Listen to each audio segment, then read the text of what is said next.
Charles is going to join us online.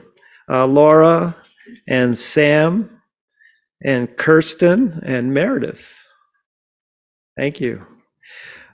So we're now going to the fourth action team, which is assessing policy. And Charles Delgado with Sustainable Conservation is joining us online. So Charles, can you hear us? Yes, I can. There's a slight there you are. feed coming up. Take it away, Charles.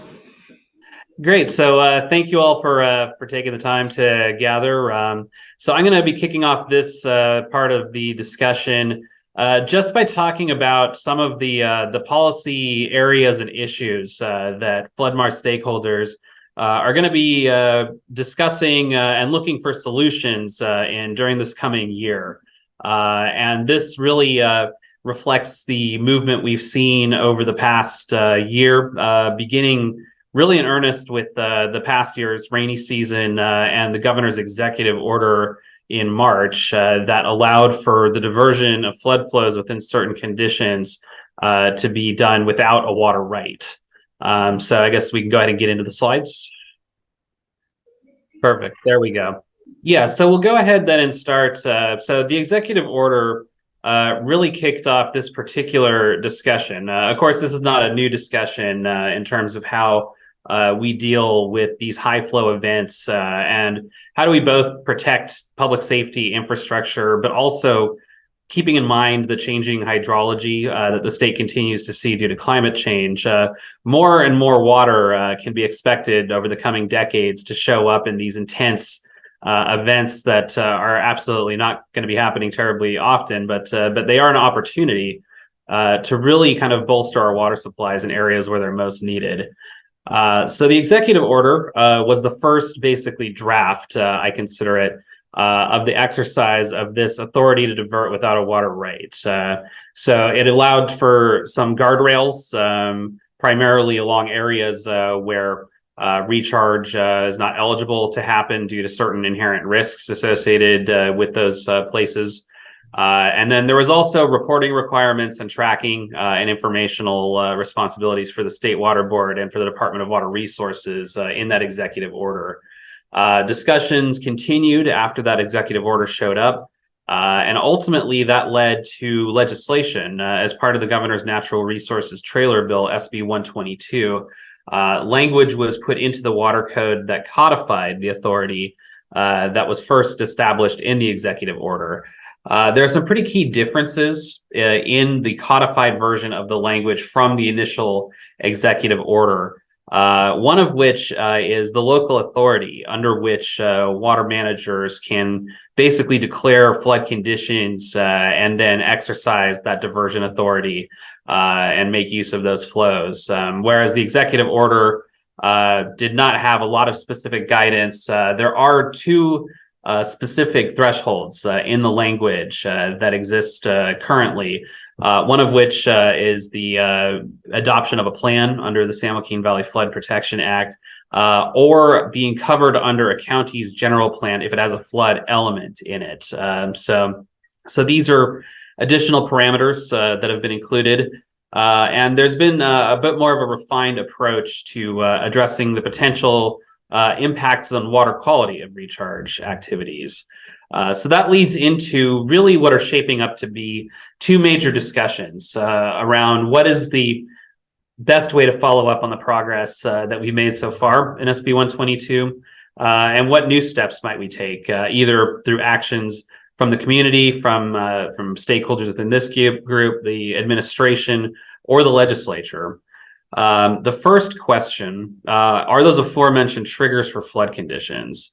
And this is an area of a lot of input has been received, a lot of discussion is happening. But as we move towards establishing where the proper guardrails are for establishing those flood conditions, excuse me, there are risks that we have to take into account and mitigate. These are, very high flows. There's the potential for a lot of ancillary effects if we're not declaring protect downstream water users, the environment, and local communities. So there's a lot to consider. There's also the need to enable local districts to have flexibility in order to respond to very quickly happening events, the situation on the ground, and using their local expertise where it's appropriate. I should mention that there's a longstanding intention as part of this discussion that first showed up in the executive order and carried forward into SB 122, in that it was always part of the idea that that a certain degree of pre-planning for flood events and having some sort of system in place to where we can quickly manage where these flows are going by doing a lot of work beforehand and understanding and properly assessing risks as part of that process. So the need for guardrails, the need for that pre-planning process is very much a backbone of this conversation. But finding out where the exact pathway lies between that flexibility, but also maintaining safety across the public, across water quality, across the environment, that's where a lot of the discussions are going to happen. I'll move on next to the water quality aspect of this conversation. So as I mentioned before, the executive order pointed initially to areas where recharges wouldn't happen due to risks on water quality. This was focused around areas such as dairies, where there's intense concentration sometimes of nitrate contamination. These have drinking water impacts.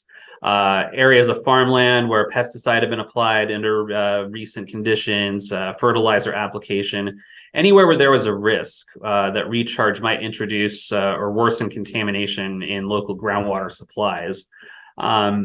That said, the issue of water quality is a very complicated one. There are definitely some areas where recharge is clearly not the first option for addressing water supply, where it is very likely to have impacts on water quality. But there's also ways in which recharge can be used to bolster water quality. I'm sure the phrase dilution is a solution has been bandied about at some point before I showed up here, but that's a constant theme, not a general truism. But there are occasions in which recharge can be used to actually benefit water quality, especially in places where we have communities that rely on drinking water or groundwater for their drinking water supplies. Under managed conditions, this can actually be something that both improves the quantity and quality of water supplies. But we have a lot of work to do before we can truly understand at that level what likely impacts recharge are going to have. And key to that are monitoring efforts. And in this sense, there's been a lot of progress over the past decade in terms of adding to the scope, the sophistication, the data management of statewide groundwater quality monitoring efforts. These are spread, of course, over a number of different programs and permits and different agencies. And they've all done really fantastic work, and there's more coming online. But one of the big questions facing us is understanding just what tools we have in the first place, what do we truly know, and where are areas where we may be lacking in that monitoring data. And so one of the initial conversations that stakeholders are beginning to have is how do we coordinate the different monitoring efforts? We have existing efforts over in the State Water Board side. We have the Irrigated Lands Permit Program. We have CV salts that's coming online in the Central Valley. That's going to lead to a lot more data around nitrate contamination in groundwater basins in the region. And we have other regulatory efforts that are also stakeholders in that data collection and management process, such as the groundwater sustainability agencies as we look to SGMA implementation.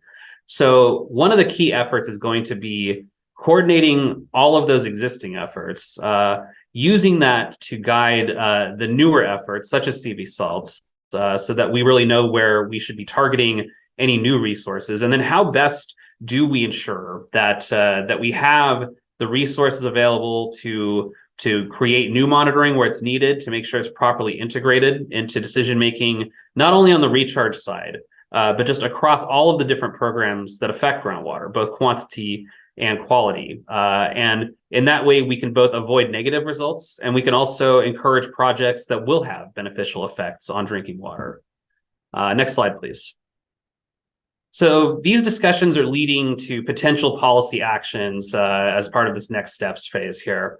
One of these is going to be the consideration of what the role the administration might have in following up based on the results of these conversations, and then what the legislature may wish to consider. There's numerous avenues where we're likely to see these conversations. The way that the conversations I've been a part of, there are shaping up to be some short-term actions that may be helpful, and then longer-term discussions that may lead to larger statutory changes in the form of legislation. Though some of those short-term actions, going back to the water quality discussion, the state has a history of providing a leadership role in coordination across programs and agencies, and that's where their support may be a key element in moving that forward and just establishing what we know and what we need to do to learn more to guide our decision making here. And then there's also questions around some of the provisions in the statute of SB 122 regarding the flood triggers. There's been a lot of questions out in the water agencies as they get ready to prepare for the rain that's already beginning to show up, and clarity around when these authorities under SB 122 take effect and who should be availing themselves of them. The administration may have a place in guiding that conversation and really just making sure that folks are following the intent and the letter of SB 122. Additionally, there's longer term conversations about what to do once we've established the data network that we're going to need to be able to inform our decisions around the water quality impacts. Once we've set that up, how do we structure our efforts to really both, to target our recharge projects in areas where they're not only going to affect the basin and raise those levels, but also where we can really begin to see those multiple benefits that can be had through recharge projects, so that we're safeguarding community water supplies and we're safeguarding environmental interests as well. There's also an ongoing need in these discussions. There's a lot of folks that have been part of this conversation from the very beginning, but as we get deeper into it, there is the need for perspectives across the entire water stakeholder community. And so we really, Sustainable Conservation and a lot of our other partners in these conversations, we really try to go out of our way to seek input from communities, from environmental justice advocates who have these relationships with the affected parties that are drinking that groundwater every day, and see what local conditions are and how precipitation and recharge affect those conditions, as well as folks on the environmental in the environmental sphere who have the expertise as to what the impacts are on ecosystems and what the needs are for habitats, and how we can structure projects that'll speak to all of these needs and really truly benefiting all parties in this conversation. So I'll tee up some questions for the network, something for this group to consider, of course. So the big questions are, what considerations should be included in establishing a flood trigger? I talked at a very high level of the sorts of factors that have been considered as we've developed the existing policy. We have to continue assessing the place of those factors as we refine that approach. And then what else should we be considering? This is why having a wide degree of stakeholders is so important. As we continue having these conversations, we keep encountering new perspectives and new things that really should be a part of this decision-making process and how we implement it. What factors and data should be considered when evaluating site suitability for recharge so that diverters know where to place water in advance of water availability? This speaks again to that larger water quality discussion. And really, this is as we move from the initial days of the executive order, where really we're still learning as we go along. That was the first iteration of this ability to divert under these conditions. As we learn more about these impacts, as we learn about where it's being utilized and what kind of effects it's having, we can continue to refine that approach so that areas that might, in the initial sense, not look like ideal candidates for recharge, we can truly understand where there may actually be beneficial effects and practices, and truly understanding the range of benefits that can be achieved. Again, there's, we always champion a multi-benefit approach to these projects, and these are the kinds of factors that we should be considering as we kind of refine the guidance that's in SB 122 and what comes up from the administration. And then do we have the adequate monitoring systems and networks in place to track these changes in water quality and to collect the data that we need? And this really, again, this is why this is so important in the short term. It's a safe bet that we're probably going to need to bolster our monitoring infrastructure to truly get at what we should be doing and what the effects of recharge are. But until we truly have an understanding of where our existing efforts are and how they can be coordinated and feed into this larger process, we won't really be able to target where to go next and where we should be expanding and how to do that. And these are our folks. I believe that's the end of my section, if I'm not mistaken. Yeah, thank you, Charles.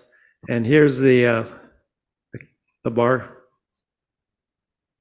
the QR code. Thank you.